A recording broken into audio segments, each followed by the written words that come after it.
കാർബറേറ്ററിൻ്റെ ഇതാണ് നമ്മുടെ വണ്ടിയിലെ choke. Okay guys, welcome back to media channel. അപ്പോൾ നിങ്ങൾ NS, AS, RS ആ 3 വണ്ടികളുടെ ചോക്ക് എവിടെയാണ് എനിക്ക് നിങ്ങൾക്ക് അറിയാമോ? നിങ്ങൾ സാധാരണ രീതിയിൽ കമ്പ്യൂട്ടർ ബൈക്കിലേക്ക് രാവിലെ വണ്ടി എടുക്കാൻ നേരത്ത് അവർ ചോക്കെന്ന് പറഞ്ഞ ഒരു സംഭവം വലിച്ച് വണ്ടി സ്റ്റാർട്ടാക്കുന്ന സാധ്യതയുണ്ടാവും. ചാക്കല്ല, ചോക്ക്, CHOKI. അപ്പം അത് നമ്മുടെ വണ്ടിയിലും ഉണ്ട്. ഇത് ഏകദേശം ഒരുപാട് പേർക്കൊക്കെ അറിയാമെന്ന് തോന്നുന്നു. പക്ഷേ ഞാൻ ഈ വണ്ടി ഒരു 4 വർഷമായിട്ട് യൂസ് ചെയ്യുന്നതാണ്. ഈ ഒരു വണ്ടിയിൽ ഈ ഒരു കാര്യം ഇത് യൂസ് ചെയ്തിട്ടില്ല. ഇങ്ങനൊരു സംഭവം ഉണ്ടെന്നും എവിടെയാണ് ഉണ്ടായതെന്ന് എനിക്ക് അറിയത്തുമില്ലായിരുന്നു. അപ്പോൾ ഈ ഇടയ്ക്ക് എൻ്റെ ഫ്രണ്ട് ആദ്യം എന്ന് പറഞ്ഞ പയ്യനെ കണ്ടപ്പോഴത്തേക്കാണ് അവ ഈ സംഭവം ഒന്ന് കാണിച്ചത്. അപ്പോൾ എന്തായാലും ഞാൻ നിങ്ങൾക്ക് ഒന്ന് ഷെയർ ചെയ്ത് തരാം. ഇത് നിങ്ങൾക്ക് ഒരു പുതിയ അറിവാണെങ്കിൽ തീർച്ചയായിട്ടും വന്ന് കമൻറ്റോട് ചെയ്തേക്ക്. ഈ ഒരു പാർട്ട് നമ്മുടെ വണ്ടിയുടെ ഇടത് സൈഡിൽ ഈ ഒരു ചേസിൻ്റെ അടിയിലായിട്ട് ഗൈസ് ഇവിടെയായിട്ടൊരു സംഭവമുണ്ട് കാർബറേറ്ററിൻ്റെ. ഇതാണ് നമ്മുടെ വണ്ടിയിലെ ചോക്ക്. ഇതൊന്ന് വലിക്കുന്നുണ്ട്, ചോക്ക് എൻഗേജ് ആവും. ഇത് വിടുമ്പോഴത്തേക്ക് ചോക്ക് ഡിസെൻഗേജ് ആവും. പിന്നെ ഇത് എപ്പോഴാണ് യൂസ് ചെയ്യേണ്ടതെന്ന് വെച്ച് കഴിഞ്ഞാൽ വർഷത്തിൽ എപ്പോഴൊന്നും യൂസ് ചെയ്യേണ്ടതില്ല. കോൾഡ് സമയങ്ങളിൽ നമ്മളെ എഞ്ചിൻ ഒന്ന് സ്റ്റാർട്ടാക്കാൻ വേണ്ടി കുറച്ചുകൂടെ യൂസ്ഫുൾ ആയിരിക്കും ഇത്. ഇതിൻ്റെ പേര് ചാക്കല്ല, ചോക്കാണ്. അതിൻ്റെ യൂസ് എന്ന് വെച്ച് കഴിഞ്ഞാൽ പേര് പറയുന്ന പോലെ തന്നെ ചോക്ക്. നമ്മൾ ഈ കൊങ്ങയെ പിടിക്കുന്ന വെച്ച് കഴിഞ്ഞാൽ ശ്വാസം കിട്ടില്ല. അതേപോലെ തന്നെ വണ്ടിയിലോട്ട് പോകുന്ന എയറിൻ്റെ അളവ് കട്ട് ചെയ്ത് കുറച്ചുകൂടെ റിച്ചറായിട്ടുള്ള ഫ്യൂലിംഗ് നമ്മുടെ വണ്ടി കിട്ടും. അപ്പോൾ വരുന്ന കുറച്ച് എയറുമായിട്ട് ഒരുപാട് ഫ്യൂൽ കാണും. രാവിലെ വണ്ടി സ്റ്റാർട്ടാക്കാൻ നേരത്ത് കുറച്ച് എയറും കൂടുതൽ ഫ്യൂലും വേണം. അപ്പോൾ നമ്മൾ വണ്ടി കോൾഡ് സമയങ്ങളൊക്കെ സ്റ്റാർട്ട് ചെയ്യാൻ വേണ്ടി കുറച്ചുകൂടി യൂസ്ഫുൾ ആയിരിക്കും ഇത്. നിങ്ങൾക്ക് ചോക്കൊന്ന് പിടിച്ചിട്ട് ഈ ഒരു വണ്ടി ഒന്ന് സ്റ്റാർട്ടാക്കി കാണിച്ചു തരാം. ചോക്ക് എവിടെ? ഞാൻ ഇതുവരെ ഇത് ട്രൈ ചെയ്തിട്ടില്ല. ഇനി എന്തെങ്കിലും പണി കിട്ടുമെന്നും എനിക്കറിയില്ല.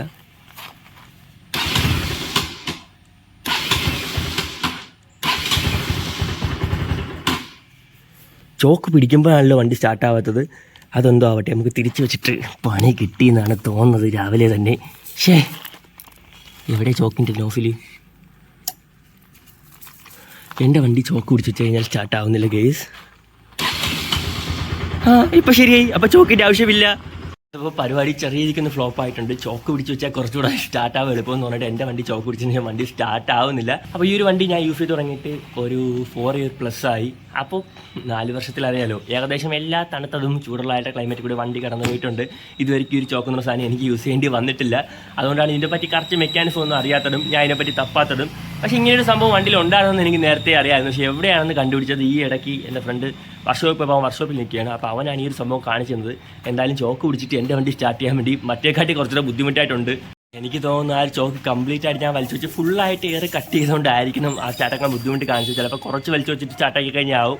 എന്തായാലും അതിന് കൂടുതൽ പണിയാൻ വേണ്ടി ഞാൻ നിൽക്കുന്നില്ല. ഒരു സംഭവം മര്യാദയ്ക്ക് വർക്ക് ചെയ്തുകൊണ്ടിരിക്കുന്നെങ്കിൽ പിന്നെ അതിൽ തൊടാൻ പോകരുത്. അതിന് എക്സാമ്പിളാണ് നമ്മൾ ഈ വണ്ടിയുടെ കാർബറേറ്റർ. അത് വർക്കിംഗ് ആയിട്ട് കംപ്ലീറ്റ് ആയിട്ട് ഇരിക്കുന്നുണ്ടെങ്കിൽ തന്നെ അത് ക്ലീൻ ചെയ്യാനോ അടിക്കാനോ പോകരുത്.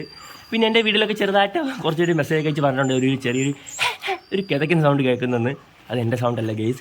ഞാൻ വീട്ടിലെടുക്കാൻ നേരത്തെ ഈ ഒരു പട്ടിനെ അയച്ചു വിടണം. എന്നിട്ട് ഇവിടെയൊക്കെ കിടന്ന് ഓടി അലുമ്പാക്കിയിട്ട് എൻ്റെ അടുത്തൊന്നിരുന്ന് ആ ഒരു സൗണ്ടാണ് നിങ്ങൾ വീട്ടിലേക്ക് കേൾക്കുന്നത്. ഈ ഒരു സാധനം കേരളത്തിലെ ക്ലൈമറ്റിൽ ആവശ്യമില്ല. അതുകൊണ്ട് തന്നെ ഇതിന് ഞാൻ അതിൽ പിടിക്കാനും പോകുന്നില്ല. എനിക്ക് തോന്നുന്നു കുറച്ചൊന്ന് കട്ട് ചെയ്ത് വെച്ചിട്ട് വണ്ടി സ്റ്റാർട്ട് ആയതിനു ശേഷം കുറച്ചായിട്ട് അതൊന്ന് ഐഡിലിങ്ങൊക്കെ കറക്റ്റ് ആയതിനു ശേഷം റിലീസ് ചെയ്താൽ മതിയെന്ന്.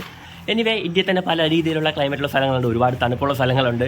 അപ്പോൾ അവിടെയൊക്കെ ഒരു പക്ഷേ ഇതുണ്ടെങ്കിലേ വണ്ടി സ്റ്റാർട്ട് ആവുകയായിരിക്കും. എന്തായാലും കേരളത്തിൽ എനിക്കിത് ഇതുവരെയ്ക്കും യൂസ് ആയിട്ടില്ല. ഇനിയിപ്പോൾ അതിൻ്റെ യൂസ് വരില്ലെന്ന് വിചാരിക്കുന്നു. പിന്നെ ആ ഒരു സാധനം ഞാൻ സ്റ്റാർട്ടാകുന്നൊരു കാര്യം പ്രോപ്പറായിട്ട് യൂസ് ചെയ്തുകൊണ്ടായിരിക്കും. കാരണം ഞാൻ ഈ വണ്ടി എടുത്തതിന് ശേഷം ഞാൻ പറഞ്ഞല്ലോ ഇതുവരെ ആ ഒരു സാധനം യൂസ് ചെയ്യേണ്ട ആവശ്യം വന്നിട്ടില്ലെന്ന്. അപ്പോൾ ഇതൊരു പുതിയ അറിവാണെങ്കിൽ തീർച്ചയായിട്ടും അതൊന്ന് കമൻറ്റ് ചെയ്യുക. പിന്നെ വീടുണ്ട് അതേപോലെ ഇറങ്ങിപ്പോകാതെ പറ്റുമെന്ന് ലൈക്ക് അടിച്ച് ഷെയർ ചെയ്ത് അറിയാത്ത നിങ്ങൾ ഫ്രണ്ട്സ് ഉണ്ടെങ്കിൽ ഒന്ന് ഷെയർ ചെയ്ത് കൊടുത്തേക്കുക. പുതിയ വീഡിയോ കാണുന്നത് ബൈ.